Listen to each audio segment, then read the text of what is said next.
Numerical 10. Find the amplitude, frequency and time period of an object oscillating at the end of a spring.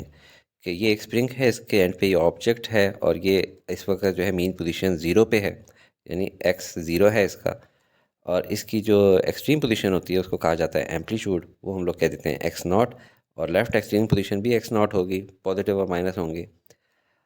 Eight time t वो कह रहे हैं equation for its position at any time any instant t is given, और क्या given है, x is equal to 0.25 cos of pi by 8t, यानी कि displacement x मालूम करने का तरीका उन्होंने बता दिया कि ये फार्मूला है। तो कह रहे हैं find the displacement of the object, यानी x ही मालूम करना है आफ्टर 2 सेकेंड्स। तो ये आपको पता है फार्मूला क्या होता है, x is equal to x naught cos omega t. इसकी डेरिवेशन मैं करवा चुका हूँ, 2 मिनट की डेरिवेशन है, नीचे लिंक डिस्क्रिप्शन में मौजूद है, आप देख सकते हैं। तो हम लोगों ने x मालूम करना है किसी भी एक पॉइंट पे, तो समझ लेते हैं कि इस एक पॉइंट पे जबकि x है और हमें मालूम नहीं कि x की वैल्यू क्या है, तो वो उन्होंने क्या मालूम करें अगर आपको ये वैल्यूज़ गिवन है। बहुत आसान है। गिवन हमें क्या क्या है जी, सबसे पहले तो oscillating object at end of spring at time t, उसकी इक्वेशन x की गिवन है 0.25 cos pi by 8t। Amplitude x naught मालूम करना है, फ्रीक्वेंसी f मालूम करनी है, टाइम पीरियड t मालूम करना है, और at time t is equal to 2 seconds displacement x मालूम करनी है। तो सोल्यूशन की तरफ चलते हैं। सबसे पहले एम्पलीट्यूड x नॉट मालूम करना है। इस इक्वेशन को देखें, x is equal to x naught cos pi by 8t। X naught तो ऑलरेडी गिवन है तो वो एज इट इज़ लिख लेंगे हम लोग, 0.25 मीटर। नेक्स्ट हमने मालूम करनी है फ्रीक्वेंसी। फ्रीक्वेंसी का फार्मूला होता है ओमेगा डिवाइड बाई 2 पाई। अगर किसी को याद नहीं तो नॉर्मली टाइम पीरियड का तो सबने याद किया होता है, time period equal to 2 pi by omega. Time period क्या होता है, 1/f। और अगर अब इसको करें ओमेगा इधर ले जाएं, f उधर ले जाएं, तो omega is equal to 2 pi f। अब अगर f निकालना है तो क्या हो जाएगा, ओमेगा डिवाइड बाई 2 पाई। तो ये देखें f is equal to omega divide by 2 pi.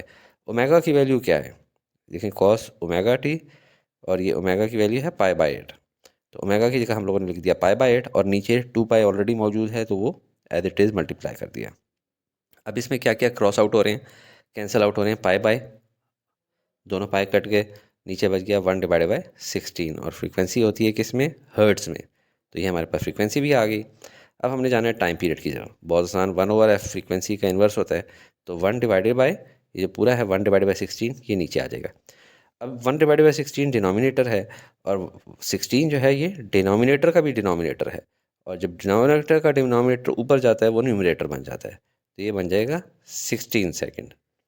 Final चीज़ आ गई डिस्प्लेसमेंट x हमने मालूम करनी है, फार्मूला उसका गिवन है 0.25 cos pi by 8t। t की जगह हम लोगों ने क्या डालना है, 2, ठीक है, क्योंकि गिवन है 2 सेकेंड।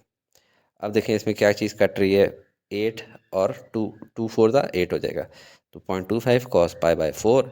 पाई बाई 4 कितना होता है, पाई होता है 180, तो पाई बाई 4 हो गया 45, तो 0.25 कॉस ऑफ 45, कॉस ऑफ 45 आपको होता है 0.707 होता है, वरना कैलकुलेटर से भी सॉल्व कर सकते हैं। अब इन दोनों को मल्टीप्लाई करें तो x इज इक्वल टू 0.1767, ये आपका डिस्प्लेसमेंट का आंसर आ जाता है। राउंड फिगर में कर लेते हैं 0.18 मीटर।